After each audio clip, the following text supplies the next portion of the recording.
Sí, sí, bastante mejor.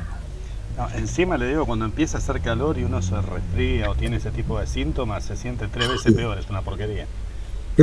Pero en estos días hablé con varias personas que le estaban igual que yo, terrible, una cosa, digo, Por ahí son este, alergias, digo que también a veces el cambio de tiempo genera alergias en algunas personas.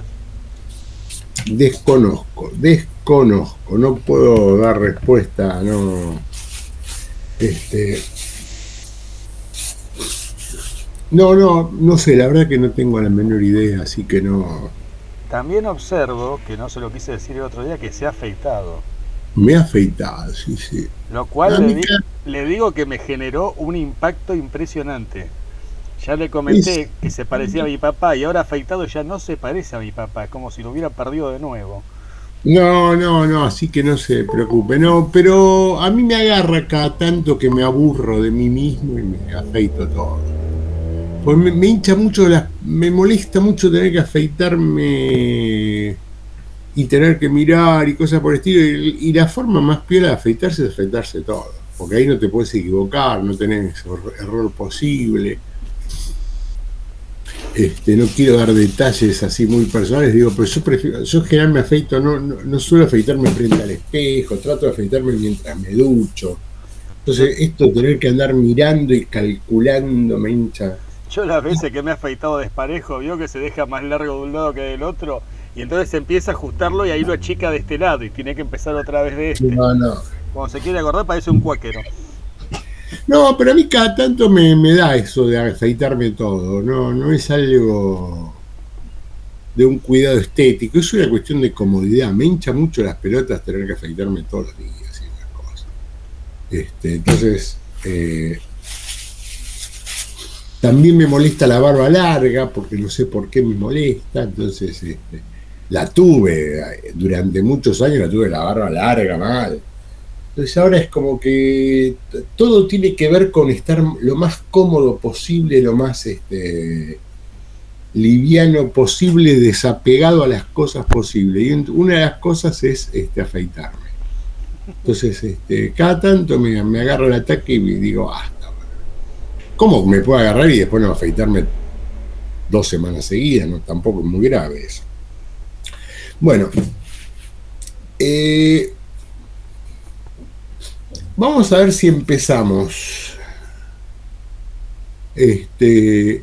Doy por terminado la entrega de los parciales, avísenle a sus compañeros y cosas por el estilo. Traté de esperar lo más que pude, hasta hoy lo esperé. Ayer tuve un largo debate con un par de alumnos que me mandaban por diferentes vías. Yo siempre dije lo mismo, que la única vía para mí es el Classroom. Así que doy por terminado eso. Cualquiera que tenga algún problema puntual me lo explica. Tema 2. Yo dije que hoy íbamos a empezar con algunos casos de Asia, sobre todo el desarrollo económico. Yo les quiero hacer un pedido. Yo les di una lista de películas a principio de año y sigo insistiendo en que no las miran. Entonces, como no las miran,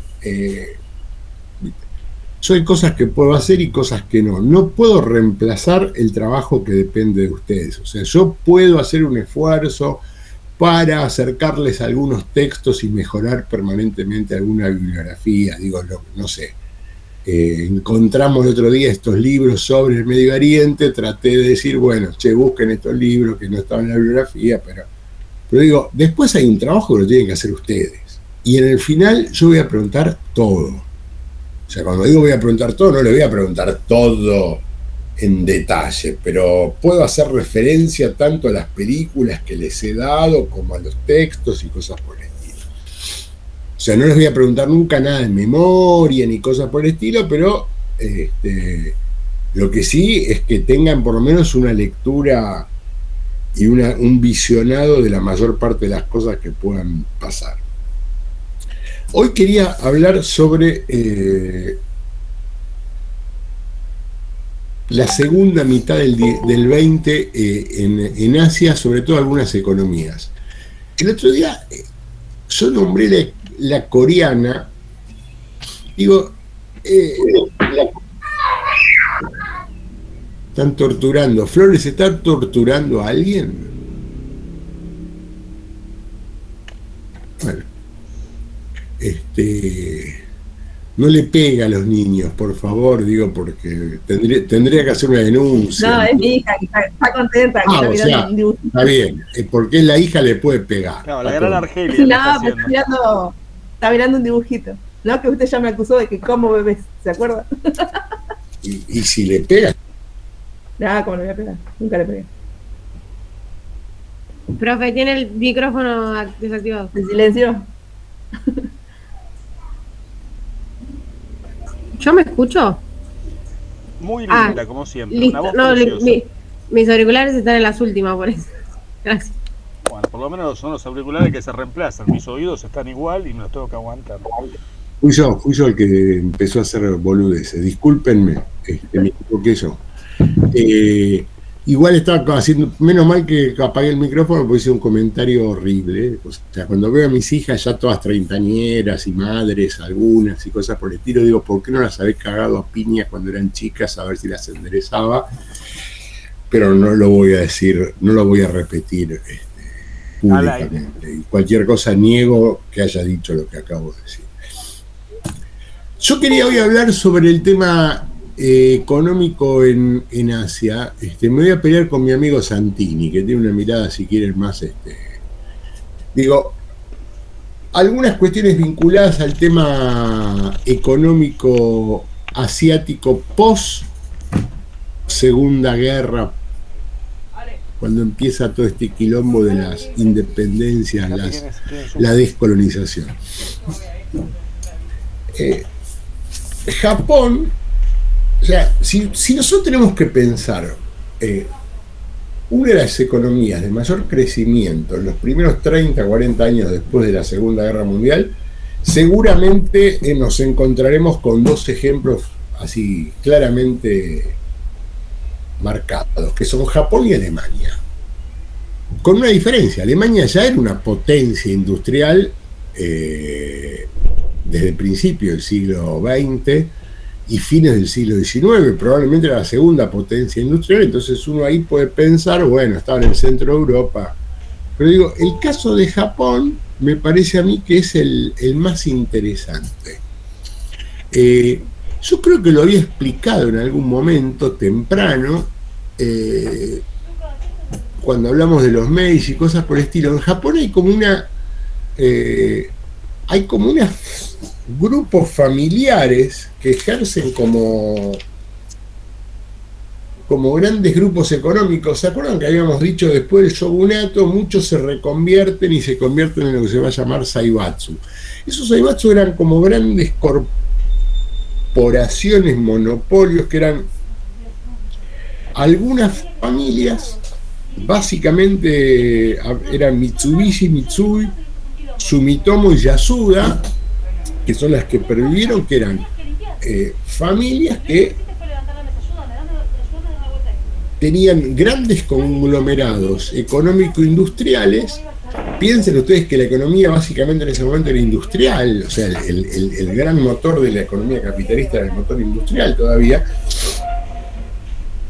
Y estos grupos tenían lo que se llama una integración vertical y horizontal. ¿Qué quiere decir una integración económica vertical y qué es horizontal? Cosa que deberían saber, porque no, si no sería un escándalo, pero lo voy a decir igual. Vertical es una integración económica, digo, yo tengo el campo, después de tener el campo, cuando cosecho tengo el molino, después del molino fabrico los fideos. ¿Se entiende lo que estoy diciendo como integración vertical? O sea, un encadenamiento de las actividades productivas desde la actividad primaria hasta actividades mucho más desarrolladas dentro de la misma área. O sea, tengo las vacas, tengo el frigorífico, tengo las diferentes industrias, hago el patty y soy el dueño de McDonald's, por ejemplo. ¿Se entiende de lo que estoy diciendo o no? Eso sería una integración vertical. Es como un encadenamiento dentro de la misma actividad productiva de complejización de las actividades. Eso se llama vertical. Integración horizontal es cuando yo me ocupo de actividades agrícolas, ganaderas, de actividades industriales metalúrgicas, de actividades de diversos aspectos de actividades en diferentes rubros, pero que no marcan solamente la integración dentro de la misma cadena de producción, sino que diversifica totalmente. Fabrico autos, fabrico electrodomésticos, hago textiles y hago computadoras. ¿Se entiende lo que estoy diciendo o no? En general estos Zaibatsu empezaban con la integración vertical, pero en general desarrollaron una integración horizontal. Cuando termina la Segunda Guerra, una de las medidas que va a tomar, entre comillas, MacArthur, es tratar de disolver estos Zaibatsu pensando que ellos habían participado y habían sido como parte o sostén del militarismo del imperio japonés. Y ahí aparecen dos importantes grupos económicos que se integran a estos que ya planteé, porque además estos que ya planteé siguen siendo lo mismo, solo que empiezan a funcionar como empresas.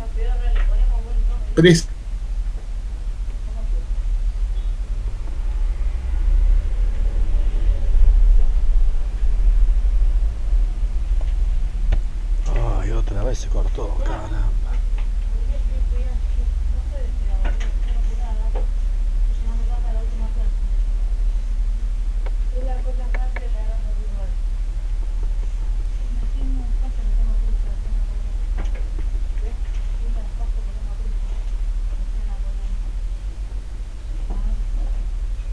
Van a ser, toda esta industrialización va a ser muy protegida por el Estado. Digo, sobre todo para esta cuestión del emprendedorismo, del capitalismo normal y cosas por el estilo, la economía japonesa siempre fue una economía muy protegida en general. Segunda cuestión que a mí me parece muy importante destacar. Estos grandes grupos económicos japoneses establecen relaciones muy particulares con sus trabajadores. A diferencia, en general el trabajador no es una variable de ajuste. ¿Se entiende lo que estoy diciendo o no? Y lo que plantean es un gran nivel de lealtades dentro de esas empresas. ¿Qué quiero decir yo con esto? Vos entrás a trabajar a Toyota y lo más probable es que el resto de tu vida trabajes en Toyota. ¿Se entiende lo que estoy diciendo o no? Hay muy poco movimiento, o sea, el trabajador no es el primer eslabón frágil que se va a despedir. En general existe esta idea muy fuerte de la pertenencia a la empresa. O sea, lo que estoy tratando de destacar es cómo toman aspectos tradicionales de la cultura y la tradición japonesa en su propio desarrollo capitalista. Si se acuerdan, nosotros habíamos dicho que el sistema educativo japonés había sido un sistema que había sido modernizado muy fuertemente a fines del siglo XIX y principios del siglo XX. Se retoma esto con el fenómeno de la posguerra y Japón va a desarrollar una fuerte industria, muy fuerte industria, básicamente a partir de algunas cuestiones importantes, como ser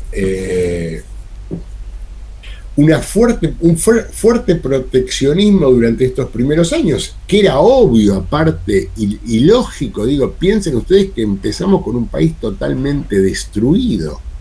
Entonces, un país totalmente destruido, era muy fácil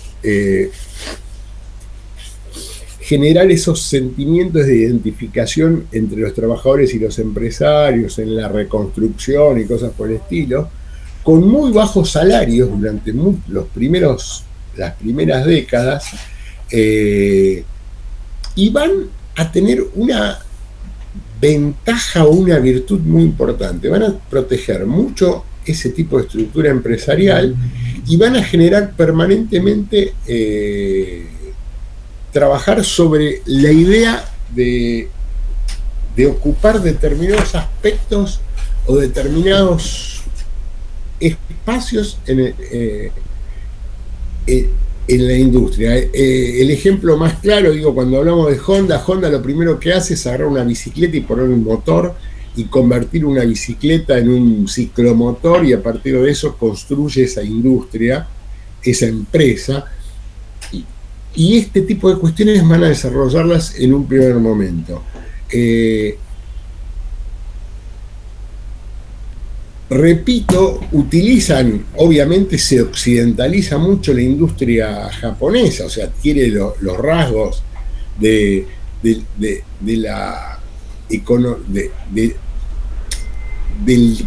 consumo norteamericano, pero no ese consumo no plantea similitudes, o no es que van a plantear determinado tipo de cuestiones, mientras que el consumo norteamericano plantea determinado tipo, por ejemplo, ocupa el espacio del automóvil más suntuario.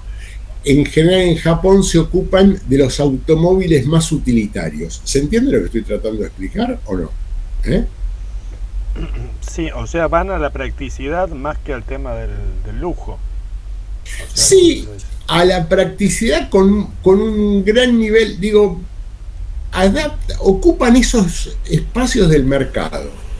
Entonces, por ejemplo, a pesar de que la tendencia de todo lo que tiene que ver con los automóviles y con la locomoción tiende a crear cada vez motores más potentes y cosas por el estilo, los japoneses se ocupan de los sistemas más cuidados de este tipo de automóviles que no gasten, o sea, cuyo elemento fundamental sea el bajo consumo. ¿Se entiende lo que estoy diciendo o no? A pesar de que en ese momento, esto tiene que ver con una cuestión, primero, que Japón no tiene petróleo y que en general el gran conflicto de todas estas economías era esa, que Japón va a ocuparse de los mercados orientales durante mucho tiempo y de los mercados no tanto de Europa y de Estados Unidos en un primer momento, sino que de mercados más marginales. Entonces tiende a tener una producción en ese rango y va a empezar a desarrollar una fuerte industria alrededor de determinado tipo de rubros. Por ejemplo, las motos, por ejemplo, los automóviles, por ejemplo, los electrodomésticos, fundamentalmente vinculados a la imagen y el sonido. Profe, perdón, me perdí. ¿Qué época era esto? ¿Qué años más o menos? 50, 60, 70. Todo el periodo posguerra, los primeros 30 y pico de años. Pero digo, básicamente ese tipo de cuestiones. Entonces ustedes van a ver que van a tener muchas fábricas de automóviles ocupando una parte del mercado muy interesante. No compiten con los grandes autos europeos o norteamericanos, sino que ocupan el espacio más de los autos más de clase media para abajo. ¿Se entiende lo que estoy diciendo? Durante las primeras décadas. Las motos lo mismo. La moto es un elemento que ellos le dan mucha bolilla por el tema del espacio y de la comodidad de transporte en las grandes urbes. Ocupan, en general, van a ocupar los mercados de todo lo que tenga que ver con Asia y con la India, con China, con todo ese tipo de espacios. Entonces, van a desarrollar. Y después una industria muy dedicada a la aplicación de modernizaciones técnicas permanentes, o sea, desarrollo de la industria del sonido y de la imagen. Sony, las fábricas que hacen televisores, no son los que sostienen la tecnología de punta, son los que masifican los productos en ese tipo de rubros. ¿Se entiende lo que estoy diciendo? Les interesa mucho el gran mercado, aunque sea no el mercado top. A eso me refiero. O sea, no disputan las capas más altas del consumo, sino que apuntan a las capas más masivas del consumo. Insisto, bicicletas, motos, autos económicos, ese tipo de cosas. ¿Queda claro más o menos o no? Y después van a aprovechar muy fuertemente el tema de la popularización de lo que es toda la industria de la imagen y del sonido, que lo van a desarrollar con un montón de empresas que van a tener básicamente ese tipo de lugar, Sony, todo ese tipo de empresas que van a ser fundamentalmente a crecer desde ese tipo de espacios. Repito un comentario que hice hace un rato. Yo dije, en Japón los Zaibatsu tienden a ser no disueltos, pero como controlados o limitados a partir de MacArthur y ese tipo de cuestiones. ¿Se acuerdan que habíamos dicho esto? Y otra cosa muy importante es que todo el desarrollo económico que se va a producir en este largo periodo tiene mucho que ver con la alianza que va a hacer Japón, básicamente. Japón va a ser uno de los principales aliados en un lugar horrible para la Guerra Fría. ¿Por qué digo un lugar horrible para la Guerra Fría? Porque si ustedes piensan, ¿dónde está Japón? Japón está al lado de China, rodeado por China, Rusia y la India, que son casualmente tres, entre comillas, no amigos de Estados Unidos. Entonces, básicamente Japón tiene una importancia, si quieren, no solo económica, sino económica y política, como un lugar al cual tienen que apostar para sostener. Es el gran aliado que tiene Estados Unidos en la región Pacífico durante muchos años. Como Cuba, digamos, como Cuba y la Unión Soviética. ¿Quién dijo Cuba y la Unión Soviética? No, digo, como por estar rodeado, digamos, por el bando contrario, a eso me refiero.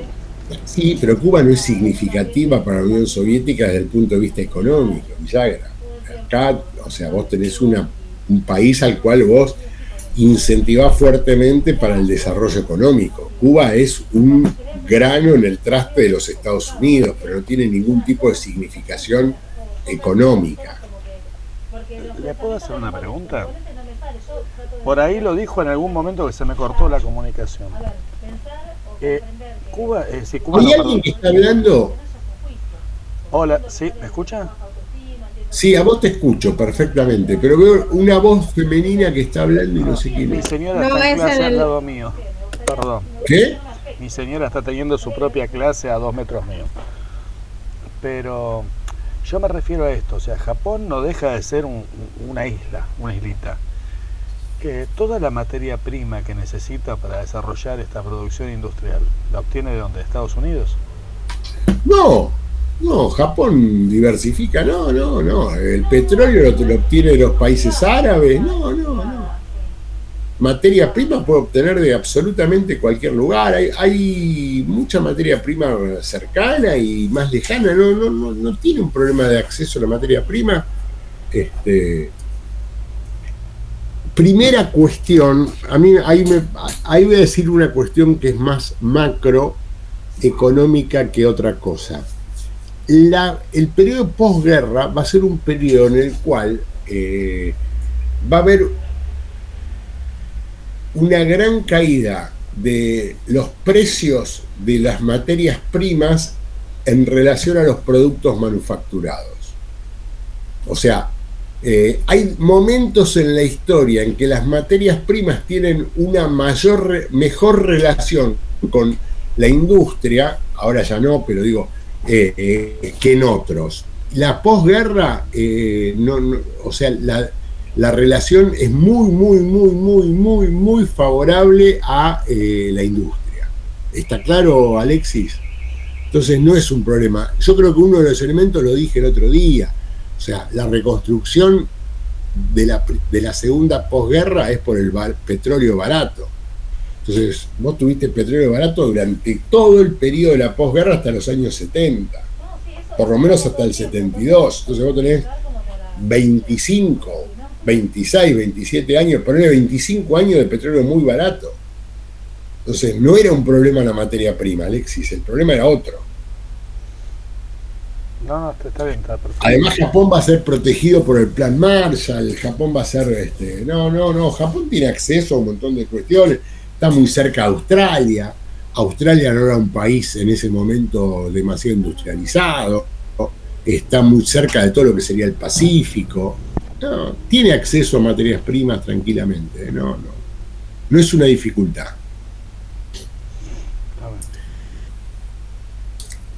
El elemento que a mí me parece muy interesante es que toda esta dinámica de la industria japonesa hace que hacia los años 70, 80, Japón se convierte en una de las principales, en un momento determinado se va a convertir en la tercera o cuarta potencia industrial del mundo. La crisis del petróleo va a afectar, pero ya Japón está en un nivel de desarrollo económico muy fuerte, y probablemente sea Japón el que salga más fácil o mejor de la crisis del petróleo a partir de la reconversión de su industria con el toyotismo. Si ustedes saben, el toyotismo es una forma de organización de la industria, de los tiempos de la producción en las fábricas, muy interesante, que va a ser la que va a implementar Japón en un primer momento. Más, el término toyotismo proviene de la empresa Toyota. ¿Saben más o menos lo que es el taylorismo y el fordismo? Sí, quiero pensar que sí. A ver, ¿quién me lo dice rápidamente? Sí, básicamente el tema del taylorismo se buscaba optimizar, digamos, el tema de los tiempos de producción. El taylorismo fue conocido por su cronómetro que medía los tiempos de producción de cada... ¿Te escucho? ¿Sí? ¿Me está escuchando? Sí, perfectamente. O sea, el taylorismo se centró mucho en los tiempos de producción, midiendo el trabajo de los obreros, cronometrándolo, bla, bla, bla. El fordismo incorporó la línea de montaje, haciendo más específica la actividad de cada obrero, y así agilizando los tiempos de producción. El toyotismo, tengo entendido que tenía la política del justo a tiempo, una cosa por el estilo, que buscaba producir lo que le pedían en el tiempo mínimo para la entrega, sin necesidad de crear galpones, sin una infraestructura de logística especial ni cosas por el estilo. ¿La cagué mucho? No, para nada. O sea, básicamente, a diferencia del... A ver, es correcto lo que dice Alexis en general. Está claro, hasta ese momento la preocupación para mejorar lo que ellos llamaban productividad tenía que ver con dos elementos fundamentales: la cadena de producción, la línea de producción, y después la cinta de producción, que genera ritmos cada vez más veloces y cosas por el estilo, con lo cual las mejoras de la productividad se generan por la caída de los tiempos. ¿Se entiende? Básicamente esto es esto. O sea, mayor productividad en menos tiempo genera el beneficio de ese tipo de cuestiones. Con el toyotismo surge a partir de la crisis del petróleo de los 70 y tiene algunas cuestiones más o menos basadas en... Se produce a partir de pedidos, o sea, de la demanda, no se produce en general o para estoquear, o sea, tratan de tender a bajos stocks. Saben lo que es un stock, ¿no? O sea, no estoquean, sino que producen respondiendo a demandas específicas o puntuales. O sea, tengo que producir 50 autos y produzco 50 autos. Antes vos tratabas de estoquear y si te pedían 50 vendías 50, y si te pedían 250 tenías 250. Tenías que esperar el tiempo para que los autos que vos tenías en stock poder venderlos. Acá se invierte ese tipo de relación. Hablan de algo que se llama los 5 ceros, que sería el 0 error, el 0 avería, el 0 demora, 0 papel o burocracia y 0 existencia, que sería stock. ¿Se entiende más o menos? O sea, mejorar cada rubro para que siempre estés en función de la demanda, con mucho cuidado en los problemas que te pueden surgir. O sea, 0 error, 0 avería de las máquinas, cosa que vos siempre tenés todo perfecto para producir. Te piden 50 autos en 8 días y vos podés producir. ¿Se entiende lo que estoy diciendo o no? Sí, le agregan el control de calidad para que ya no haya después el tema de que vuelva la mercadería, arreglarla, todo ese tema. O sea, no es que se lo agregan, lo convierten en un tema superlativo. Estoy de acuerdo con lo que digo, pero no es. O sea, existía el control de calidad antes, pero ahora es algo para poder responder a las demandas tan breves en esas circunstancias. Profe, y tengo entendido que también en lo administrativo empresarial cambia bastante. Acabo ¿no? de decírtelo, si me escuchan y me dan bola, dicen 0 error, 0 ruptura o control de que todo funcione todo el tiempo, menos demora, menos burocracia. El término original era 0 papel, y el último 0 sería 0 existencia, o sea que no tienen stock guardados, con lo cual se ahorran, como alguien dijo bien hace un rato, no solo galpones, sino tener producción guardada, lo que es como un capital ocioso. ¿Se entiende lo que estoy diciendo? Pero lo que vos decís es 0 demora en ese tipo de cuestiones y 0 burocracia en... Sí, tengo entendido que cuando los americanos fueron a ver qué era cómo era el toyotismo, se dieron cuenta que, bueno, que a diferencia de Occidente, que tenemos la gerencia, la subgerencia, el jefe de departamento, todo eso ellos no lo tienen, digamos, tienen no necesitan tanto control hacia el trabajador, digamos. Si vos te acordás, yo lo planteé al principio, ellos se basan en una cuestión más tradicional de lealtades tipos familiares o con la empresa. O sea, el trabajador de Toyota es un fanático de Toyota. ¿Se entiende lo que estoy diciendo o no?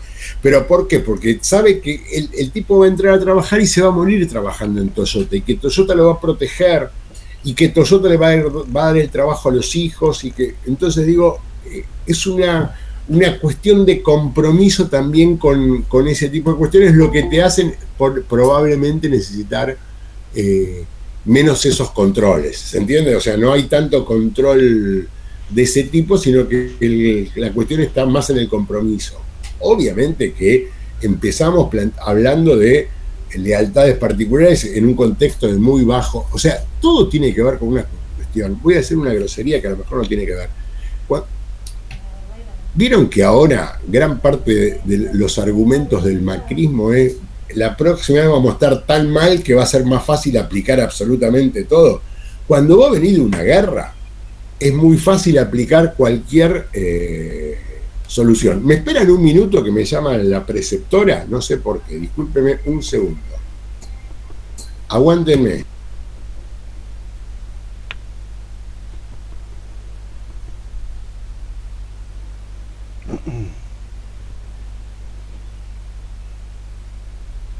Aguántenme que le voy a decir que estoy en clase.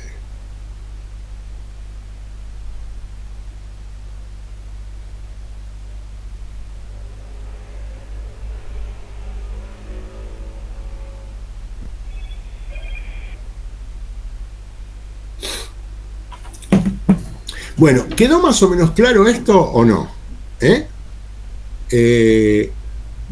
Los últimos 30 años de la economía japonesa son mucho más complicados por determinado tipo de cuestiones, pero no quiero entrar en determinado tipo de cuestiones.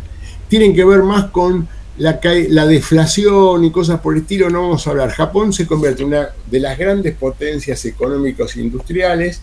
En algunos casos, durante muchos años, va inclusive a desplazar de determinado tipo de rubros a la economía norteamericana, pero digo, en los últimos 15, 20 años, sobre todo desde el fin del siglo XX y principio del siglo XIX, Japón va a tener un conflicto interesante, digo, que habría que entenderlo ya desde el punto de vista más geopolítico que económico propiamente dicho.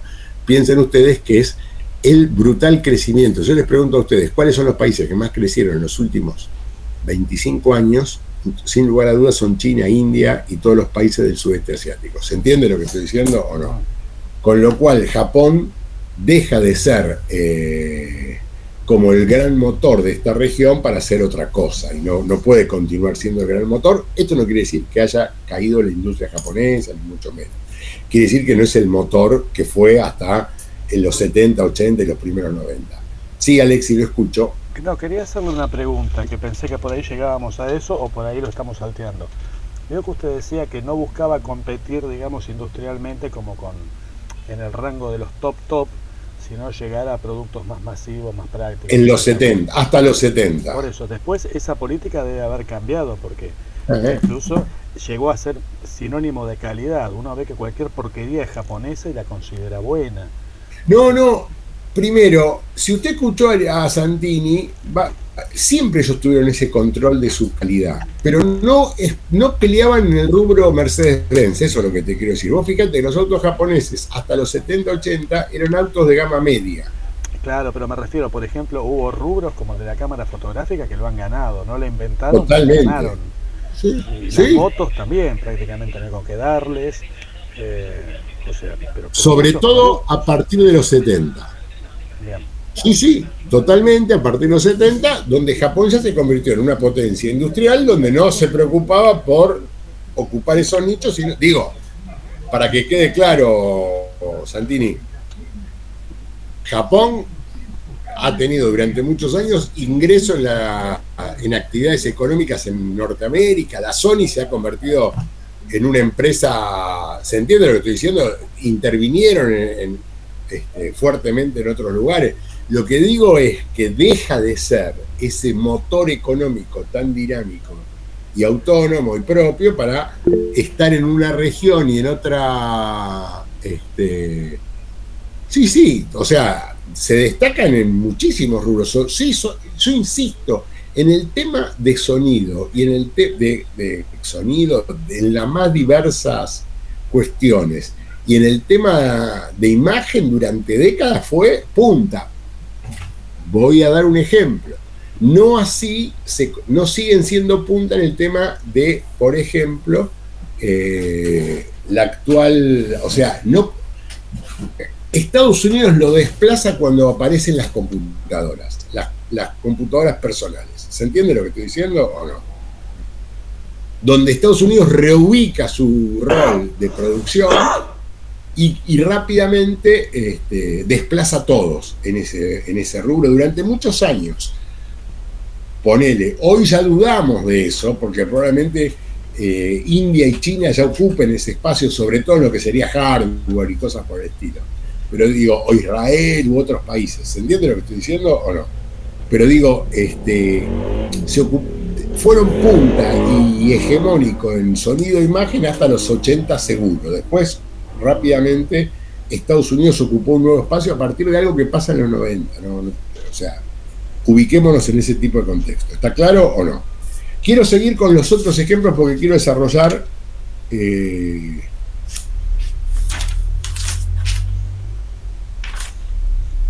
los otros que me faltaban, que eran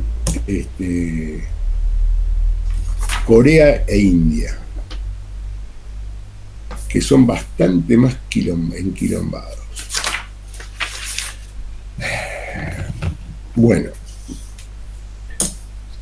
dos cosas con respecto a Corea.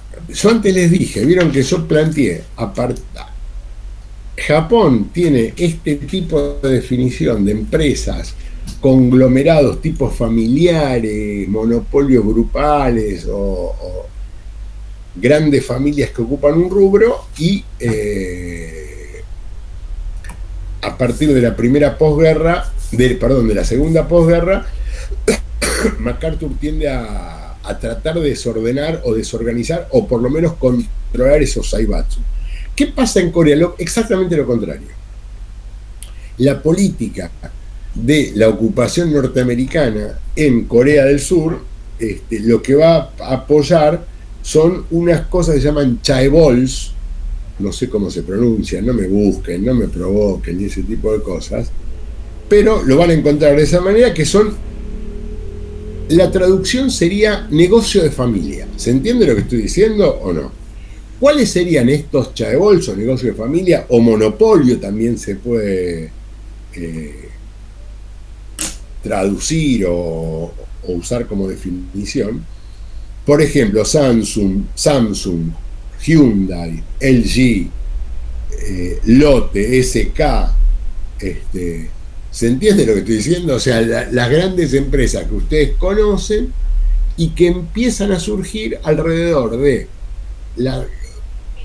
del 45, 50, como grandes conglomerados económicos concentrados en esas 5 o 6 empresas familiares que van a tener una muy fuerte protección estatal, donde, y acá es muy interesante entender la vinculación entre la economía y la política. ¿Se acuerdan ustedes que yo dije en varias oportunidades cuál era el argumento de Estados Unidos contra los países de Europa del Este? El autoritarismo, que eran dictaduras y cosas por el estilo. Bueno, es muy interesante. En Corea nunca se preocuparon por el régimen político. Al contrario, sostuvieron a un gobierno que gobernó desde el 48 hasta el 60, encabezado por un tipo que se llama Syngman Rhee, y del 62, 63 hasta el 79, o sea, 15 años por un lado y 15 años por el otro que se llama Park Chung-ri. Estos dos largos gobiernos, en el interín hay una sucesión de diversos gobiernos muy inestables del 60 al 62, estos dos grandes presidentes autoritarios de Corea van a impulsar fuertemente, a partir de determinado tipo de cuestiones muy proteccionistas de parte del Estado, el desarrollo de estos conglomerados económicos. ¿Se entiende lo que estoy diciendo o no? Entonces, van a surgir conglomerados económicos capitalistas hiperprotegidos por el Estado y fundamentalmente asociados con determinado tipo de cuestiones vinculadas al poder político. Entonces,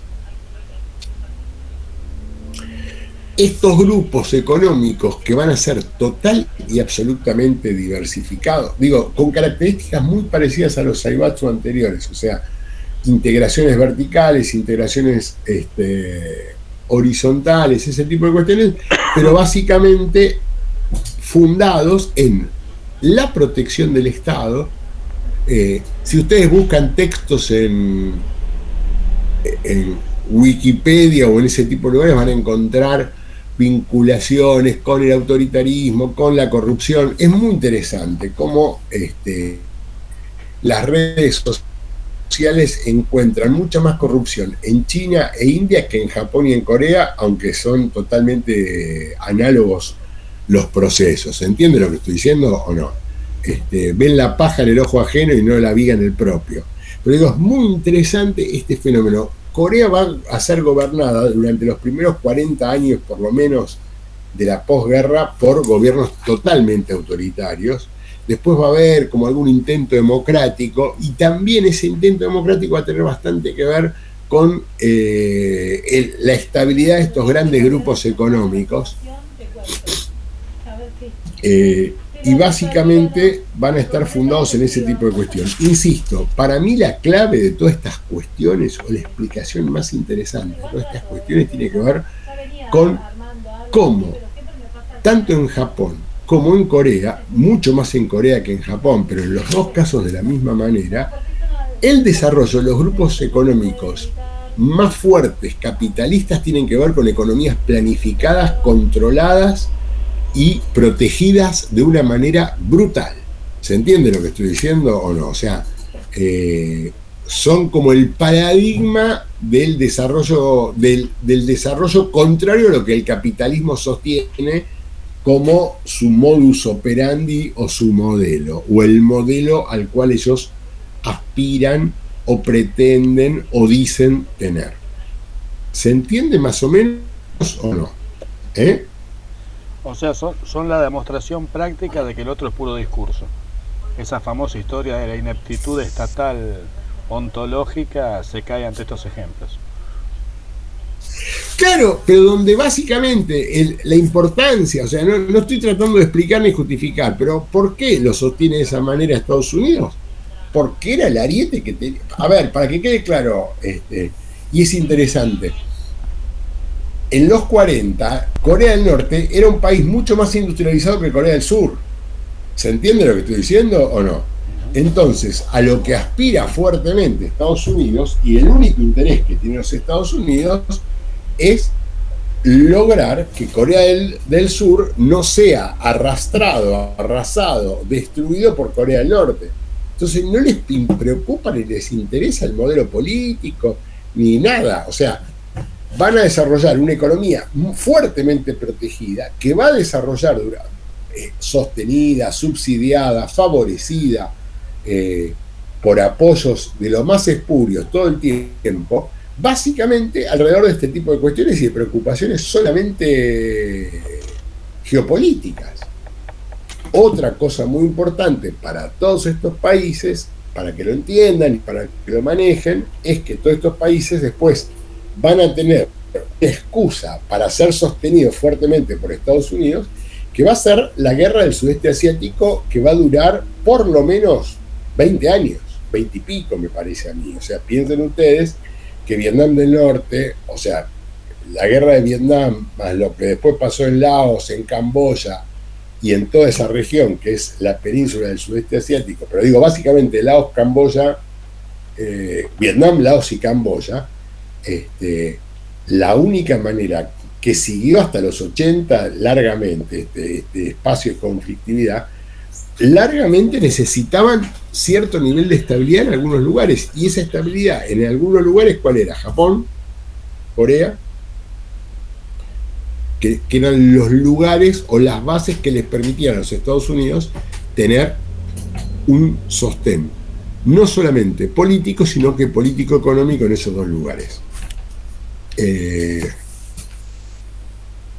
A mí, digo, para que les quede más o menos claro, Corea es en este momento una potencia muy importante a nivel mundial desde el punto de vista industrial, está entre las principales potencias industriales, tiene grupos que ustedes los conocen y seguramente van a nombrarme más. Yo les acabo de nombrar algunos, insisto, Samsung, Hyundai, LG, Lot, digo, hay un montón de grupos coreanos en los últimos años, se ocupan de determinado tipo de cuestiones muy importantes de la industria, automóviles, camiones, también motos, tecnología audiovisual fuerte.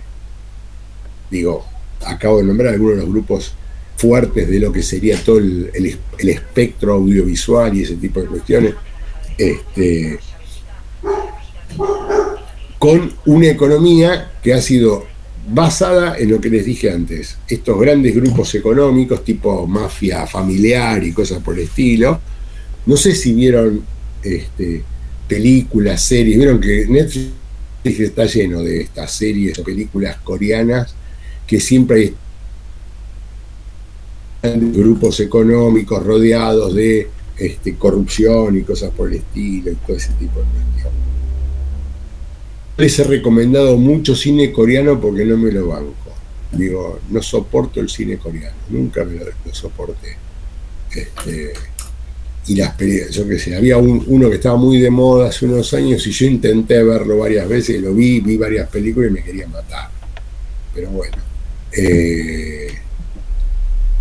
básicamente estos serían estos dos modelos fuertemente capitalistas que se van a desarrollar en la posguerra. ¿Está claro hasta acá o no?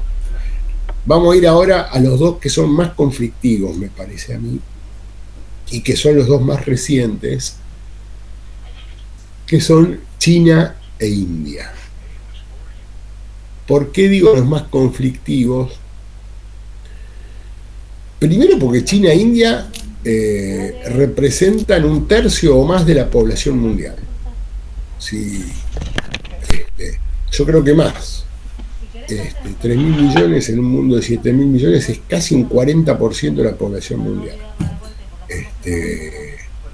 Son los dos países más y escandalosamente superpoblados, y además de esto son, primero, China, un país comunista, de los más paupérrimos de la historia de la humanidad, y la India más o menos pega en el palo. Entonces tenemos el proceso de dos países, primero, recontra superpoblados, segundo, que funcionaban bajo la órbita del espacio, si quieren, soviético, o de lo que sería el mundo soviético, lo que sería el mundo, sí, el mundo soviético de la posguerra en la Guerra Fría. Claramente China e India estaban del lado soviético en la Guerra Fría. E insisto, dos países que presentaban hasta hace 40 años y en algunos casos hasta hace 20 años los mayores índices de pobreza masiva y de gravísimos problemas desde todo punto de vista de sus desarrollos económicos. O sea, nosotros tenemos dos países que se independizan en 47, 48, 49, que se constituyen, que tienen una constitución. Cuando digo constitución no me refiero al texto constitucional, sino que me refiero a cómo se van organizando, muy compleja por determinado tipo de diversidades lingüísticas, diversidades religiosas, diversidad de todo tipo, y superpobladísimos ambos dos, con inclusive con gravísimas dificultades en los 40 y en los 50, donde uno podría pensar en sociedades más medievales que sociedades capitalistas modernas. ¿Se entiende lo que estoy diciendo o no? O sea, China era un país recontra atrasado, que había tenido un emperador hasta hace muy poco, con una estructura cuasi, o sea, voy a decir una frase que en una época me decía mucho un profesor que a mí me parecía muy interesante, se llamaba Sidicaro. En Oriente, en varios países de Oriente, él decía que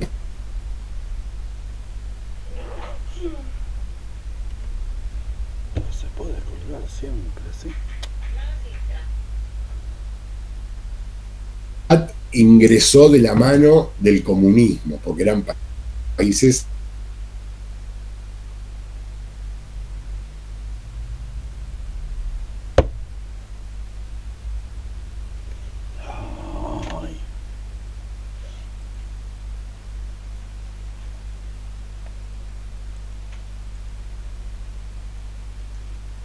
años, en algunos casos todavía continúa, y son dos países que en los últimos 25 o 30 años han pegado un golpe brutal a partir de la industrialización y a partir de desarrollos económicos brutales. Estamos hablando, China es seguramente la segunda economía del mundo y la India es la quinta, y todos calculan que la India en el 2040 va a ser la principal potencia económica del planeta.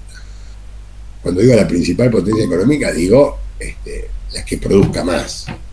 Después habrá que ver cómo funcionan en términos geopolíticos, que es otra cosa. ¿Se entiende lo que estoy diciendo o no? Pero va a ser el principal motor económico. Es el país que más ha crecido en el 2021, seguramente. Hoy la India tiene, no sé, los números de la India son mortales. O sea, hoy estaba mirando algunos datos, no sé, en 30 rubros es el primero o segundo productor de todo, hasta de trigo, una cosa delirante, siendo un país que tiene grandes conflictos de hambre, pero digo, es la principal potencia en agroindustria y en agroquímicos del planeta, la principal producción mundial de máquinas agrícolas del planeta, es la principal industria farmacéutica, fabrica la mitad de las vacunas que se distribuyen en el mundo. Vieron que estuvo muy de moda el debate de las vacunas este último año por el tema de las vacunas contra el COVID. La India es el lugar donde se fabrican la mitad de las vacunas que se producen en el mundo, por lo menos hasta el tema del COVID. Entonces, digo, uso ese tipo de ejemplos. Después es la principal productora, no sé, de trigo, de la mayor parte de las frutas, es mayor productor mundial de limones. No sé si se acuerdan cuando acá hablaban de los limones. Bueno, digo, en, no sé, 20 rubros es está entre los primeros 2-3 lugares de producción, desde el punto de vista agrícola primario y desde el punto de vista técnico-industrial también, en diversísimos rubros. ¿Cómo se produjo esta explosión, este desarrollo o esta fuerte industrialización? Tiene que ver básicamente con los últimos 30 años, tiene que ver con algunas cuestiones muy particulares. Yo creo que lo dijimos en un primer momento cuando hablamos de la India. La India era un país muy complejo, muy complejo. ¿Se acuerdan que habíamos dicho? Tenía 400 idiomas y dialectos, no sé cuántas religiones, castas, de un quilombo, a pesar de lo cual, y a pesar de que, habiendo matado a muchos de sus primeros presidentes y primeros ministros, es un país que desde el año 48 sostiene un sistema democrático totalmente estable y sostenido. O sea, tardan 60 días en hacer las elecciones y no hay ningún Marcos Peña que diga es un quilombo porque tardamos mucho en saber los resultados. Los tipos tardan semanas en votar, semanas en contar los votos, pero tiene una democracia estable muy fuerte. ¿A partir de qué momento empieza a crecer la India? Básicamente fines de los 80 y principios de los 90. La India tenía algunos elementos de investigación muy fuertes desde los 40-50. ¿Por qué? ¿Se acuerdan que habíamos dicho que empieza su historia con un enfrentamiento bélico y rápido, y durante muchas décadas la India va a tener guerras recurrentes con China y también varios escarceos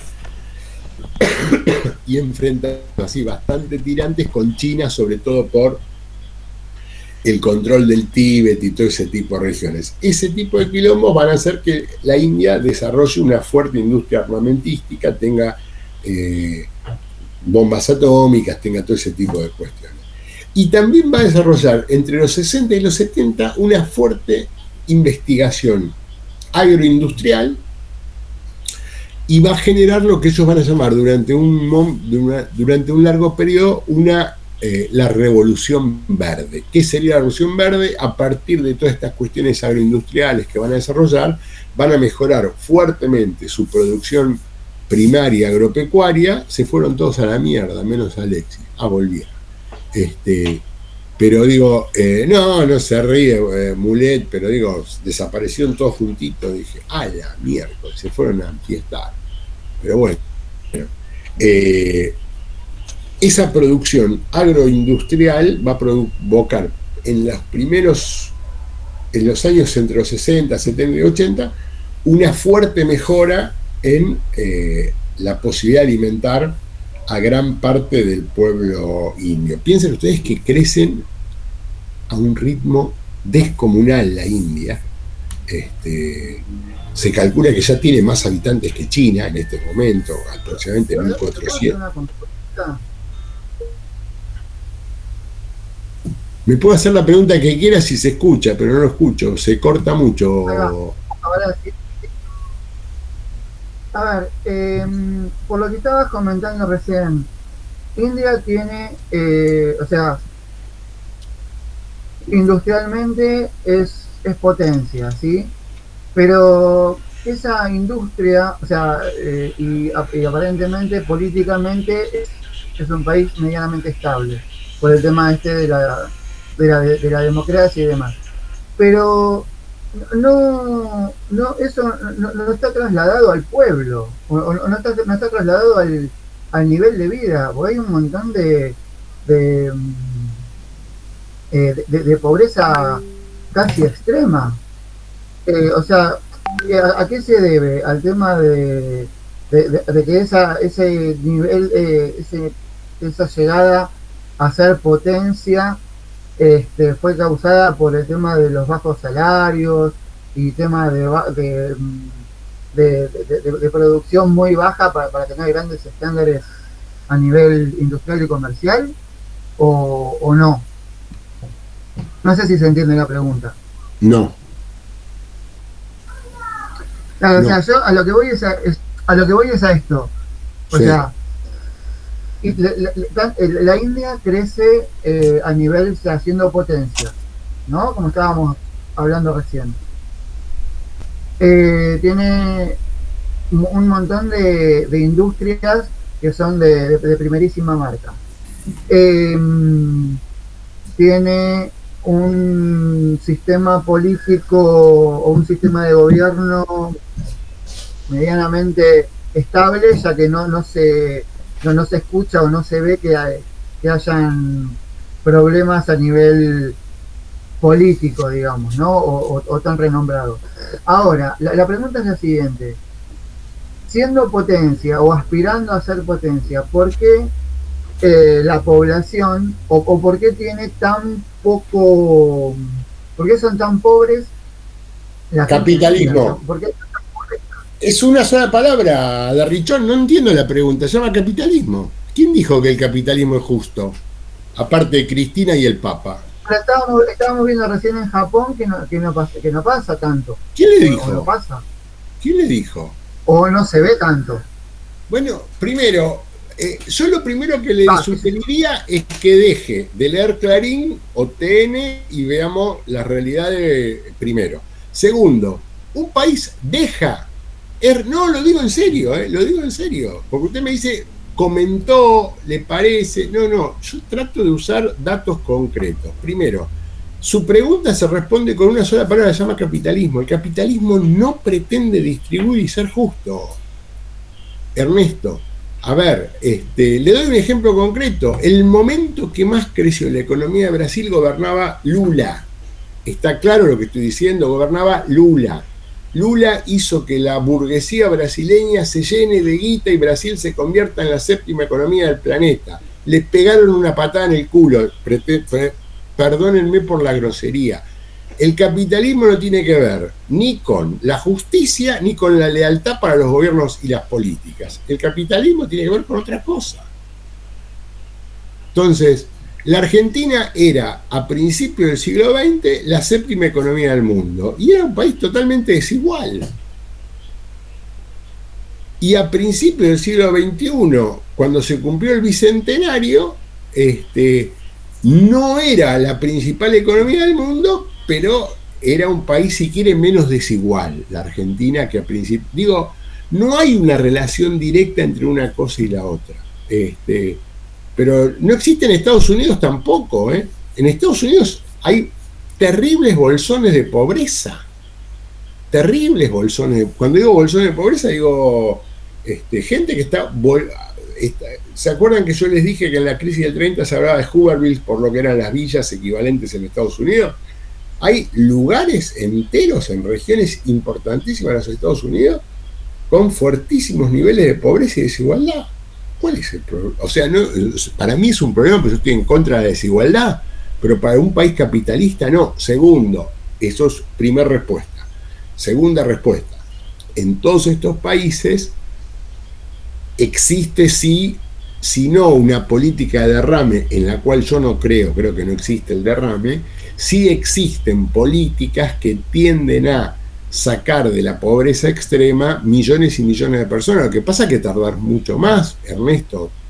En China, por ejemplo, China hasta hace 20 años tenía un 80-90% de la población viviendo en condiciones paupérrimas.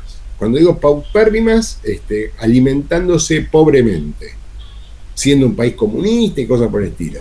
Hoy China se ha convertido en una aspiradora de productos alimenticios que a la Argentina le están rompiendo la economía desde el punto de vista que te demandan carne y un montón de cuestiones que vos tenés que tratar de ver cómo las podés administrar, porque no podés servir a ese tipo de demanda sin desestructurar la demanda que tenés en los países locales. Por ejemplo, el gran aumento en los commodities en el siglo XXI tiene que ver con la demanda china-india.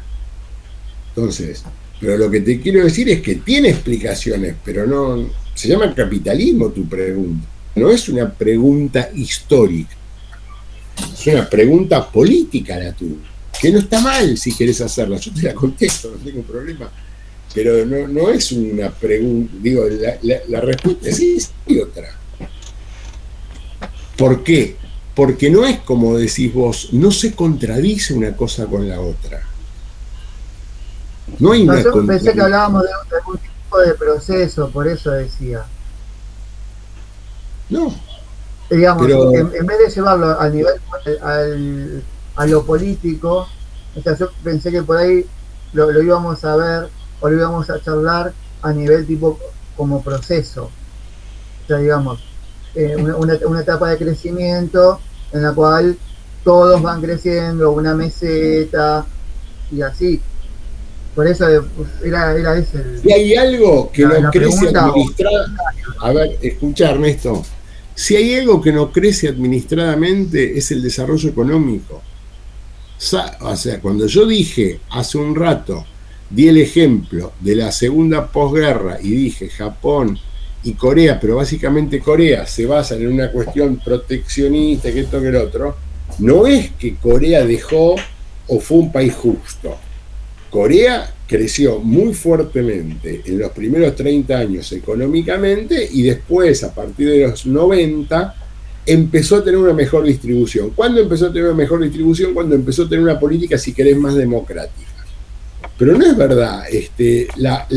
Voy a decirte algo que si algún día tuviese tiempo escribiría las verdades, viste que están las verdades de peronistas, voy a escribir las verdades de Jakubowicz.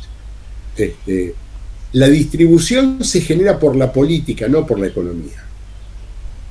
No distribuye la economía no distribuye nunca. El único que puede distribuir económicamente es el Estado a partir de la política. Esta es la cuestión. Digo, si no lee los diarios de la Argentina, donde hoy el debate en la Argentina es entre algunos que quieren bajar los precios de los alimentos y otros que quieren bajar los salarios. Digo, es fácil, la discusión es esa, no hay otra. Pero eso es una discusión política, donde tienen todo el derecho del mundo a decir y hacer lo que quieran, los que quieran. ¿Se entiende lo que estoy diciendo? Si alguien quiere volver a la esclavitud, yo estoy totalmente a favor de defender sus derechos, que lo diga, pero que lo diga claramente. ¿Se entiende lo que estoy diciendo o no? Pero digo, siempre la distribución es política, Ernesto, nunca es económica. No entiendo, no entiendo, a ver, no sé si a vos se te cruzó por la cabeza que la economía no es justa nunca. O sea, no existe la economía justa porque no hay interés económico que tienda a la justicia. Porque el interés económico dentro de la economía capitalista es maximizar la ganancia. O sea, no, sí, estamos de acuerdo, ahí sí.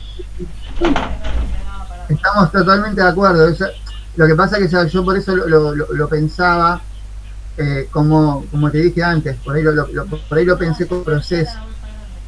Eso, 20, 30 años de crecimiento, 20, 30 años de meseta, 20 años, 30 años de crecimiento y así. Pero no, está bien, listo.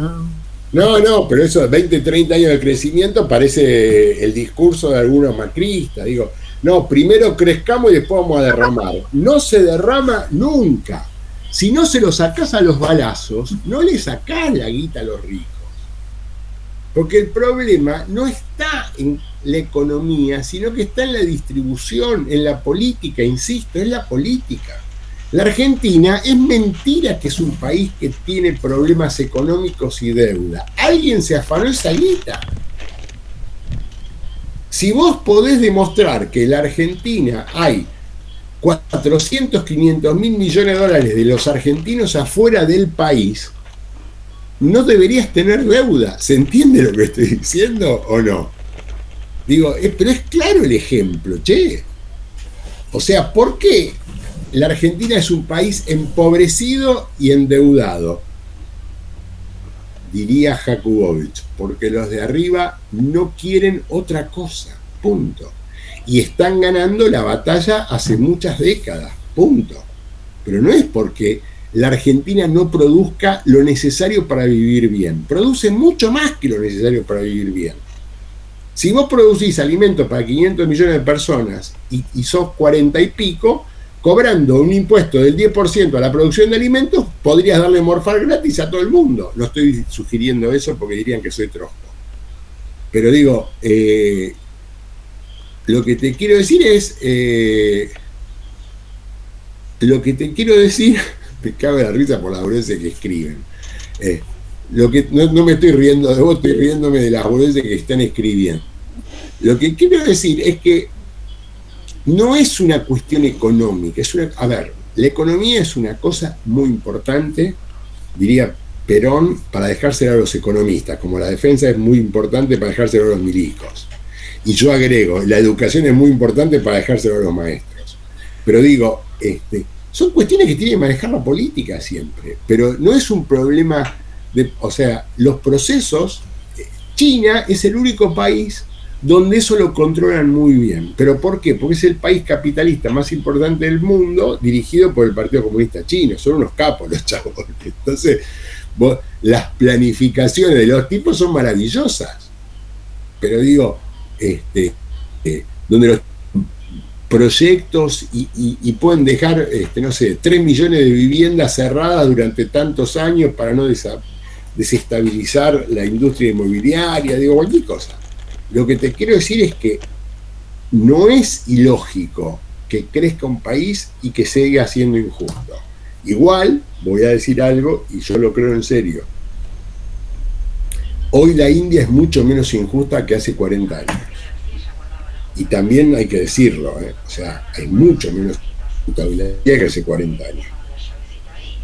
Mucho. Digo, China es infernalmente menos injusta que hace 40 años.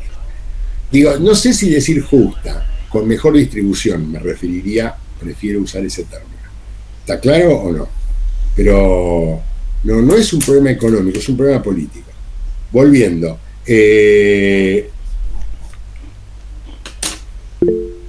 Insisto, me perdí con la India. Hoy la India tiene alguna de las...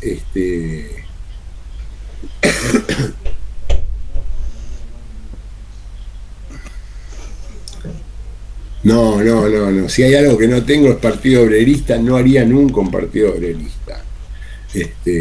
No pudieron convertirme en obrerista habiendo sido trosco durante décadas, me voy a hacer obrerista ahora de viejo. No. Mulet, le voy a decir algo. Reivindico a muerte mi origen, mi identidad y lo que me gusta hacer y lo que no me gusta hacer. ¿Está claro o no? Igual ya a esta altura del partido no hubiera trabajado en una fábrica porque no me dan los años, pero no creo en el obrerismo, no lo creo, nunca lo creí. ¿Qué le voy a hacer? Volviendo. Hoy la India se ha convertido en una de las grandes motores de la economía mundial. También hay que tener en cuenta, con una cuestión muy interesante, a diferencia de Japón, vieron que yo les dije, Japón se ocupaba de determinado tipo de cuestiones y Japón tiene como un nivel de estancamiento porque no entra en la revolución de la tecnología de las PC. No sé cómo llamarla estrictamente a esa, que serían los 90 con Windows, con los sistemas operativos, con ese tipo de... A diferencia de eso, la India y China sí tienen claramente una pata metida en ese tipo de fuertes desarrollos. Digo, inclusive todo el mundo está diciendo que uno de los grandes conflictos donde se va a terminar discerniendo, no sé cómo se conjuga. No, informática sí sé que se dice, pero no sé, me refería a otra cosa, pero no importa. Pero digo, en uno de los rubros donde se va a definir probablemente el enfrentamiento entre entre China y Estados Unidos, claramente es en el tema tecnológico del 5G, dicen ahora, que yo nunca entendí todavía definitivamente de qué se trata. Pero digo, es un tema en el cual ni China ni la India están atrasados con respecto a las potencias. ¿Se entiende lo que estoy diciendo o no? Entonces, al no estar atrasados con respecto a las potencias, o a las potencias más tradicionales, inclusive están mucho más adelantados, salvo que Estados Unidos, pero ningún país de Europa Occidental, ni Japón, ni Alemania, ni nadie por el estilo compite con China o con la India en el tema informático. Entonces me parece que por ahí hay una cuestión. Lo último, y para ir terminando, porque no sé, ¿qué tienen? Argentina después, ¿no? Así les dejo. Pasamos del cacuismo al peronismo. ¿Qué? Pasamos del cacuismo al peronismo en un ratito. Si hay algo que no haría es un partido propio, porque ni yo me quedaría en ese partido. El pueblo se lo pide. O sea, si hay alguien al cual no le tengo fe es a mí. Pero desde chico, o sea, no, es algo que no lo puedo hacer, nunca lo pude hacer y nunca me convencí, nunca me gustó tampoco. Pero ni yo me creo a mí. Yo dije que lo único que haría es escribir las verdades de Jakubowicz, que son muy eclécticas igual. Pero volviendo, el último tema que yo quería charlar hoy es el tema de China, que me parece que es probablemente el más interesante, el más complejo y el más... por diferentes cuestiones. Primera cuestión que a mí me parece importante plantear. Hay troscos acá, no quiero que me digan quiénes son, si los hay, me parece muy bien. Pero digo, uno de los temas más interesantes con China es que a todo el mundo le cuesta definir qué es China hoy. O sea, y yo voy a decir algo, y ni yo me atrevo a definir qué es China hoy. O sea, yo tengo claro que China es un país, pero no entiendo, un país capitalista, probablemente el principal país capitalista del planeta, probablemente el país que salva las papas ante todas las crisis, es el país que funciona como con mayor lógica ante cualquier conflicto en el mundo y cosas por el estilo, pero a su vez es un país conducido por el Partido Comunista Chino. Digo, bueno, recién cuando me estabas respondiendo lo dijiste perfecto. O sea, es un país capitalista con un gobierno comunista. O sea, sería una mixtura entre los dos sistemas. O, para joder, hoy te juro que no es una cuestión personal con vos, Ernesto. O podríamos decir que es un país comunista con una economía capitalista. O sea, invirtiendo... Por eso, digamos, con lo mejor de los dos sistemas. Por ahí. No sé si lo mejor, no me atrevo a tanto. Pero digo, es muy interesante pensarlo de esa manera, porque digo, si ustedes piensan y lo ven con datos más o menos, cuando se reúnen el G20 o la OCDE o cosas por el estilo, es mucho más razonable Xi Jinping que Trump. ¿Se entiende lo que estoy diciendo o no? O sea, si hay alguien que pretende sostener el mundo más o menos que no se vaya todo al carajo, es mucho más, insisto, Xi Jinping que Donald Trump o cualquiera de esos payasos que han tenido los norteamericanos en las últimas décadas, o Ben Johnson o alguno de esos. Entonces me parece que es un tema complejo. ¿Qué pasa en China? ¿Cuál sería el problema de China? Y acá voy a decir algo. Si ustedes se acuerdan, yo cuando expliqué la Revolución Rusa, cuando estoy hablando de la Revolución Rusa, yo hablo hasta el 20 y pico.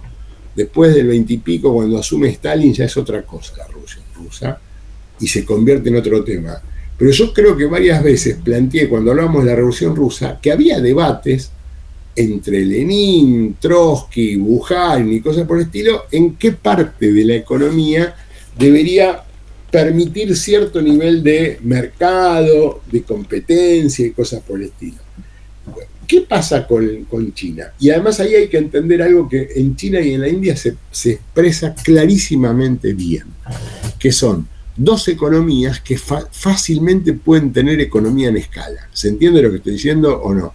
Donde el desarrollo mercado internista les permite 20 años de crecimiento, 30 años de crecimiento sin ningún tipo de problema, con lo cual no tienen conflicto para un fuerte desarrollo técnico-industrial. ¿Qué pasa con China? China, ¿se acuerdan que habíamos hablado y habíamos dicho que en los 50 y en los 60 tuvo algunos proyectos de industrialización? Uno de ellos se llamaba el Gran Salto hacia Adelante, y tuvo otro más en otro momento, que básicamente se fundaban en desarrollar lo que ellos llamaban la industria pesada.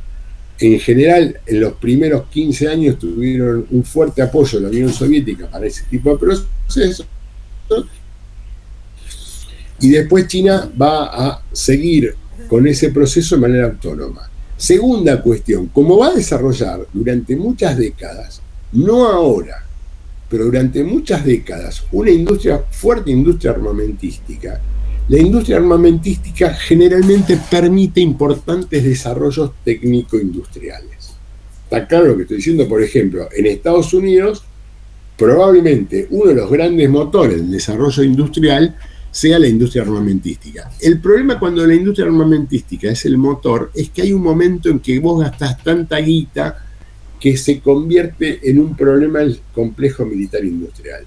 Yo sí voy a hacer un comentario totalmente lateral. Paréntesis, corchete. ¿Se usan los corchetes todavía? No me acuerdo. Cuando yo era joven se usaba paréntesis y corchete. China tiene una ventaja con respecto a Estados Unidos en los últimos 20 años, que no gasta plata en la carrera militar, o que no gasta tanta plata como Estados Unidos en la carrera militar. O sea, China abandonó parcialmente esa carrera militar, como era hasta los 80, 90, y eso le permite haberse convertido en una potencia económica y competir básicamente desde el punto de vista económico y no tanto militar. ¿Por qué? Porque cuando vos gastás un gran porcentaje de tu presupuesto, estás gastando guita que no siempre puedes volver a la economía real y cosas por el estilo. Generalmente se la lleva alguien y se la lleva el sistema económico. Pero volviendo, ¿qué va a pasar con China? China va a tener una serie de intentos de proceso de industrialización fallidos hasta más o menos los 80. Cuando muere Mao hay un intento de descolectivización del campo, que sería como, ¿se acuerdan? Como la NEP en Rusia en el 20 más o menos, o sea, como plantear y decir, bueno, tenemos que buscar una forma de autoabastecimiento por lo menos para que la gente coma lo básico y lo elemental. Entonces, permiten como cierto nivel de descolectivización y de autonomía para la producción en el terreno agrícola, básicamente en el arrocero y ese tipo de cuestiones. Eso va a permitir durante un par de décadas una mejora en las condiciones de vida, que van a plantear, por un lado, una economía agrícola, por otro lado, una economía industrial que se va a desarrollar en las costas, fundamentalmente en las costas industriales, que eran como los lugares donde China podía actuar como por una mano de obra brutalmente barata. Entonces China tenía una ventaja, tenía una mano de obra brutalmente barata y permitía un nivel de autonomía para la producción agrícola, pero no tenía problemas porque eso no necesitaba divisas. ¿Se entiende lo que estoy diciendo o no? Era una parte de la economía que la podían manejar directamente ellos sin ningún tipo de margen, y ellos van a tener durante muchos años una posibilidad de acumulación estatal a partir de esas dos cuestiones, o sea, bajar la demanda de importaciones de alimentos y generar una fuerte industria a costa de salarios paupérrimos. Entonces, eso les va a permitir derivar durante un par de décadas la posibilidad hacia un nivel de acumulación más o menos básica. ¿Querías preguntar algo, Alexis? No, en realidad. Hace unos años había leído un libro que justamente hablaba de China y su economía, y entre las cosas que mencionaban era que el trabajador chino probablemente, medido en dólares, era probablemente uno de los salarios más bajos del mundo. Sí. Pero también decía que como el costo de vida era extremadamente barato en China, ese salario que en ningún otro lugar le hubiera servido, en China le permitía vivir, no sé si bien, pero más o menos como la gente. Muy mal, pero le permitía vivir. Es lo que yo te estoy planteando, o sea, desacoplaban la economía china por la producción local de alimentos y por trabajar como factorías para industrias externas. ¿Se entiende lo que estoy diciendo o no? A los Estados Unidos y a muchos países, inclusive al propio Japón o a Corea, le convenía durante varios años, en los últimos 80, 90, tener factorías en China. ¿Por qué? Porque eran negocios del Estado chino. El Estado chino lo canjeaba por canje de tecnología, por las máquinas, por ese tipo de cuestiones, y le pagaba muy poco a los trabajadores y se quedaban con una parte importante de lo que le cobraban a la fábrica. ¿Se entiende lo que estoy diciendo? Vos vas a fabricar, no sé, Ford Falcon. Estoy diciendo una boludez, pero no se fabricaban para Ford Falcon. Pero vas a fabricar Ford en China. Entonces la mano de obra era muy barata, pero China, ¿qué hacía? Contrataba al Estado, como era un país comunista, ellos cobraban, se quedaban con una parte importante que fue la acumulación original de divisas que les permitió eso, se quedaban con la expertise de generar mano de obra calificada y en muchos casos con las máquinas. Entonces, luego de un largo proceso de acumulación y un fuerte desarrollo científico-tecnológico que los chinos fueron alcanzando, los tipos empezaban a producir cada vez mejor y cómo se podían dar el lujo de cuestiones totalmente restrictivas y autoritarias en lo político, ellos podían en las ciudades pagar un tipo de salario y en el campo no pagar mucho menos. Entonces permitían que el ingreso a las ciudades que empezaban a mejorar era absolutamente controlado. ¿Se entiende lo que estoy diciendo? Era como que en China había diversas Chinas simultáneamente controladas por el poder político. Planificaron absolutamente todo. Entonces, profe, y esto de la poca paga en el campo tenía que ver un poco con el tema de que no están escolarizados y demás, o sea, al no saber qué es lo que tendría que cobrar verdaderamente, agarran lo que tienen para poder vivir en el día a día como estaban hablando recién. Pero además no los dejaban siquiera salir de ahí. ¿Se entiende lo que estoy diciendo? O sea, era como que habían compartimentado el país en diferentes zonas, regiones, y en diferentes zonas había como diferentes hasta economías. ¿Está claro lo que estoy diciendo? Entonces, por ejemplo, en uno había una economía con un nivel de ingresos determinado, porque había un nivel de demanda determinado, pero en otras regiones podían tener un nivel de ingresos mucho más bajo. Como ellos manejaban absolutamente todo, o el Partido Comunista manejaba absolutamente todo, eso lo podían manejar, eso les permitió un fuerte proceso de generar un montón de industrias fuertes y poderosas durante los últimos 20 años del siglo XX. ¿Se entiende lo que estoy diciendo o no? Después hubo como una combinación en la cual fueron como privatizando hasta un punto algunos rubros de la economía. Entonces permitieron el surgimiento de algunos grupos, pero totalmente controlados. Entonces, por ejemplo, permitieron en algunas ciudades privatizaciones y acumulación. Siempre esa privatización y acumulación está controlada por el Partido Comunista y tenés que cumplir rigurosamente las reglas del Partido Comunista. O sea, ellos te dicen, vos vas a ganar tanto y podés ganar tanto. ¿Se entiende lo que estoy diciendo o no? Si no, directamente, o sea, vos tenés una renta gigantesca, te dicen cuánto podés sacar del país, te dicen absolutamente todo. Eso es lo maravilloso, que es una economía que funciona como capitalista, pero que está totalmente controlada y planificada por el Partido Comunista. Y básicamente los principales dirigentes del Partido Comunista no tienen intereses económicos. No sé si los necesitan, no sé si no los tienen en particular, escondidos, cosas por el estilo. Pero los tipos funcionan de otra manera. No es que el hijo de Xi Jinping se enriqueció. ¿Se entiende lo que estoy diciendo o no? Existe como una burocracia del partido que lo único que le preocupa es mantener el orden en China. Y esa burocracia, si te tienen que hacer desaparecer, te hacen desaparecer, ¿eh? No tienen ningún tipo de problema en ese sentido. Pero digo, es un sistema muy complejo de un sistema político y un sistema económico que pareciesen ser incompatibles. ¿Está claro lo que estoy diciendo o no? A tal punto que hoy China probablemente no solo es la principal potencia industrial, porque este es un elemento importante. En general, China y la India son seguramente las dos grandes potencias industriales, o sea, son las que tienen más fierros y producen más fierros. ¿Se entiende lo que estoy diciendo o no? Pero además son dos fuertes potencias económico-financieras.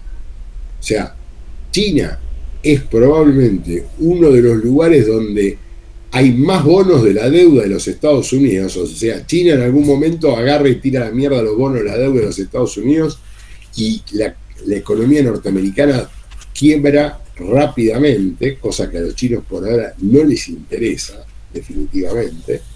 Lo podrían hacer sin lugar a dudas, por la cantidad de bonos de la deuda norteamericana que ellos tienen en este momento.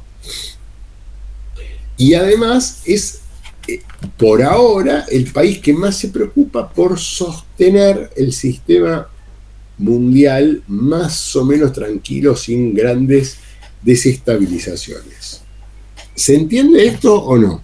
Insisto, para mí la paradoja más importante, volviendo a lo que estábamos discutiendo hace un rato con Ernesto, es, Ernesto dijo, es un país capitalista, creo que él usó ese término, un país capitalista con un gobierno comunista.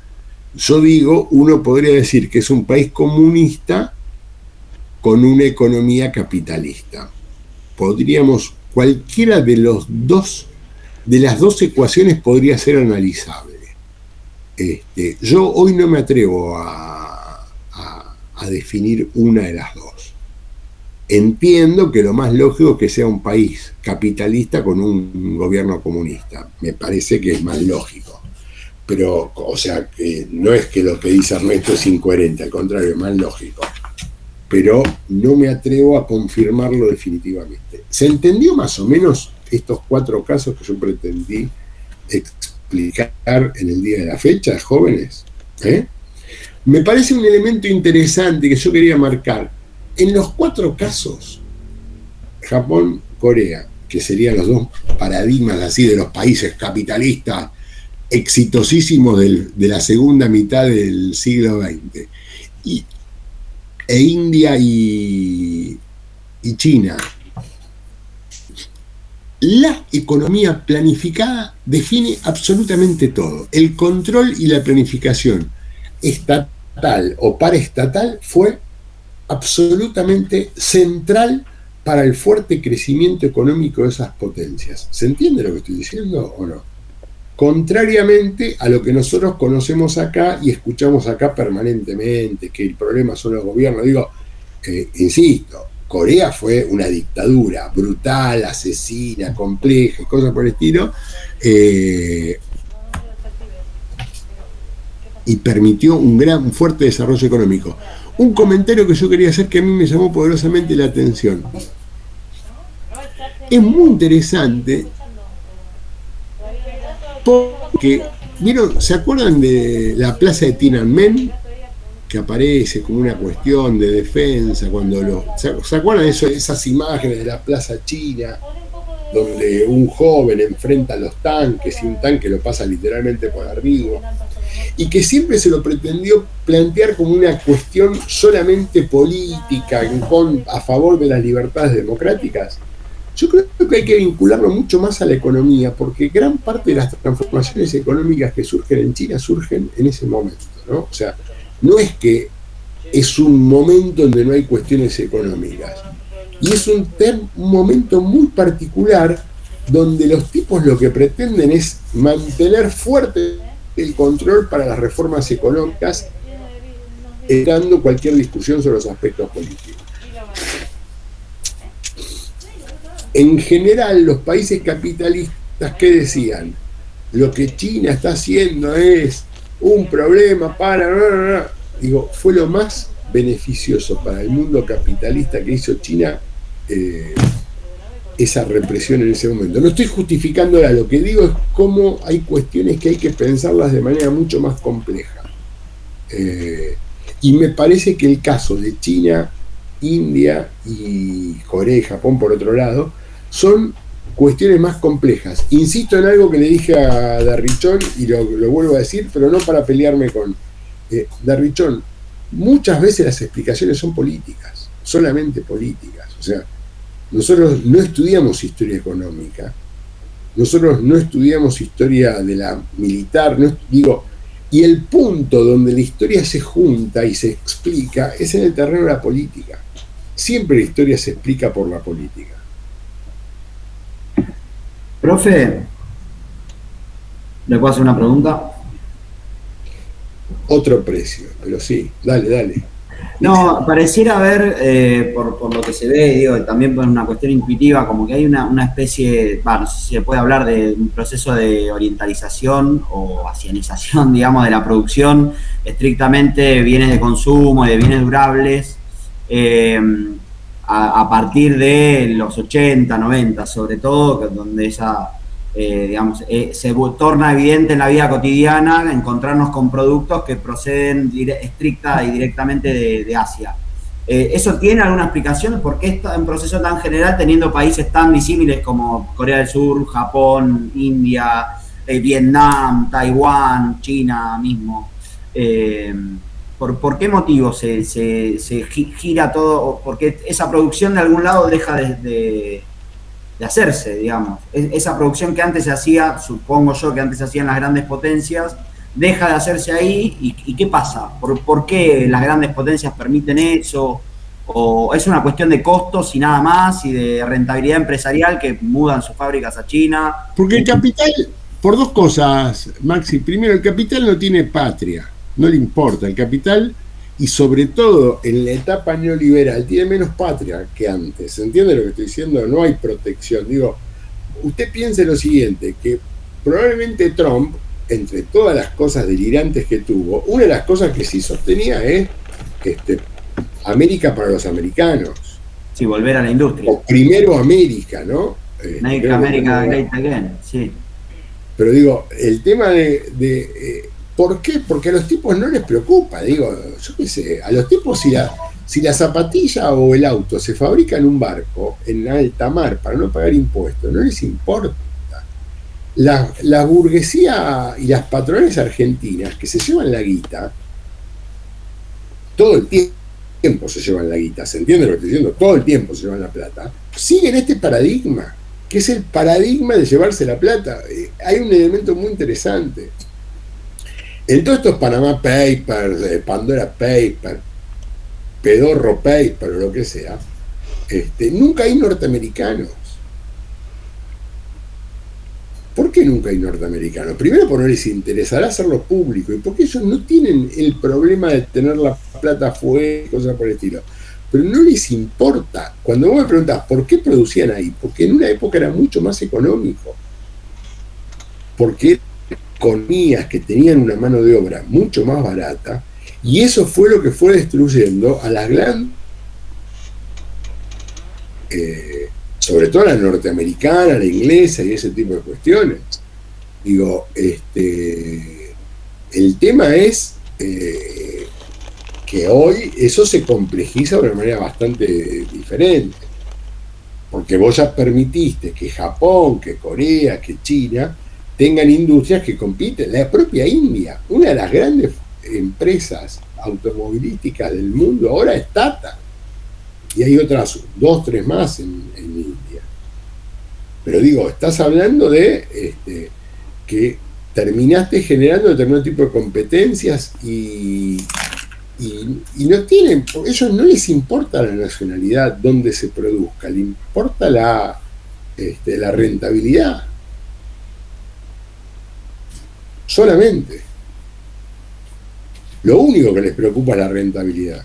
Y no entiendo por qué entonces se sostienen, de Estados Unidos lo entiendo por Silicon Valley, por toda la industria tecnológica, se entiende que continúa ocupando la plaza de potencia. Pero países como por ejemplo Francia, que son, qué sé yo, 6ª, 7ª economía del mundo, o si no estoy errado, ¿qué produce? Esa es mi pregunta. ¿Qué industria tiene, digo, más allá de hacer buenos vinos y buenos quesos? No, pero no es verdad que hoy una economía rica tenga industria. Inglaterra no tiene industria hace décadas y sigue siendo una potencia mundial. Es una potencia financiera. Esa era la pregunta. Bueno, digo, Francia es una potencia en determinado tipo de aspectos muy puntuales, pero no es una superpotencia desde el punto de vista de la producción industrial. Igual Francia es un país muy proteccionista con algunas cuestiones. Pero digo, No sé si tiene buena industria del software, no me parece. Me refiero que la tuvo justamente hace no sé cuánto, 30 años atrás, que incluso antes que la palabra software se popularizara, otra palabra que se sostenía era logiciel, no sé bien cómo se pronuncia, para hablar del software fue como una especie de carrera, mientras Norteamérica seguro iba bien en el hardware, Sí, los dos peleaban por eso. Pero ahí tenés un ejemplo diferente, ¿no? Por ejemplo, vos decías, bueno, Estados Unidos sostiene su primacía en eso. Estados Unidos tiene un problema grave con el 5G, Maxi, y no es un problema menor el 5G, es un problema muy grave. ¿Y por qué?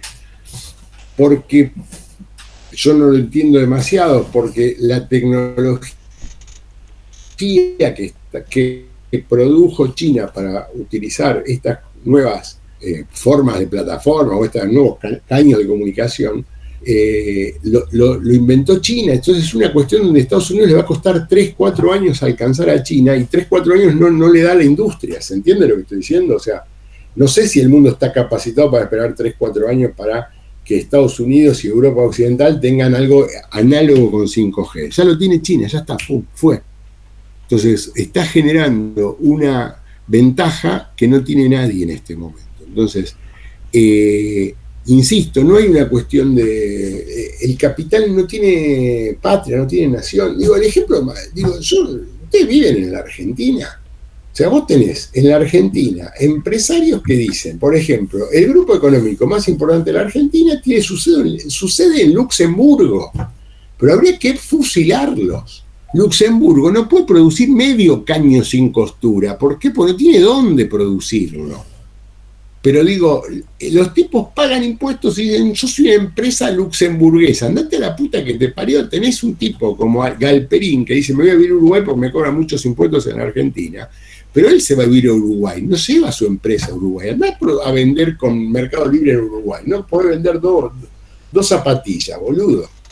Pero digo, este es el problema, el pensar que el capital tenga patria. Yo no sé si... pero y en el sentido que mencionabas, si las grandes potencias, por ejemplo, Inglaterra no tiene industria hace años y sigue siendo una potencia por los capitales financieros, entonces, ¿por qué esos capitales eligen que es una gran burbuja, una gran mentira, no es una potencia, ¿no? En realidad su economía... No, el capitalismo es esto. En la confianza, nada Pero más. no, el capitalismo es esto. El capitalismo reproduce. A ver, este es el problema. Te quedaste en los 40, Maxi. Hoy el capitalismo no se reproduce vendiendo mercancías. El capitalismo se reproduce supuestamente haciendo operaciones nocturnas, digo nocturnas porque siempre uno las mira de noche y ese tipo de cosas, financieras a nivel mundial. No hay un respaldo en cosas tangibles y materiales. Claro, Santini dice intangibles, son esos. Entonces vos tenés una circulación de moneda o de supuesta moneda infinitamente mayor que la posibilidad de bienes que hay tangibles que existen en el planeta. Esto no pasaba hace 40, 50 años. ¿Se entiende lo que estoy diciendo o no? Hace 50 años vos te hacías rico vendiendo un zapato, una zapatilla o una silla. Y podías prestar dinero y hacer algunos negocios financieros, pero que eran algunos. No era. Hoy solo los negocios son financieros.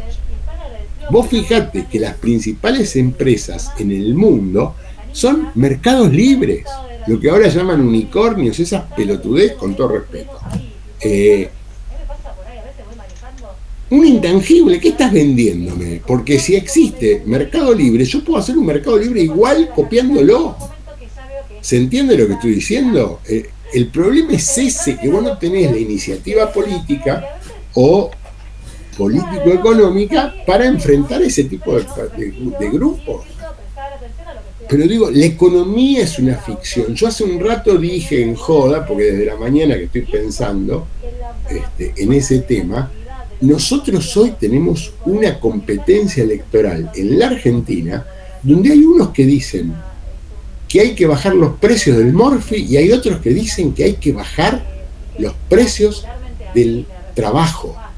Y peor, va a ganar los que dicen que hay que bajar el precio del trabajo. Eso es lo terrible, es como dispararse con un arma en el tobillo. Pero digo, es algo irracional que la gente diga que lo que hay que bajar es el salario. Porque la alternativa es esa, o bajás el morfio o bajás el salario. Entonces digo, esta es la cuestión. Vos te preocupa porque decís, no, ¿por qué Inglaterra sigue siendo una potencia? Y porque fue una potencia, ¿no? Pero no.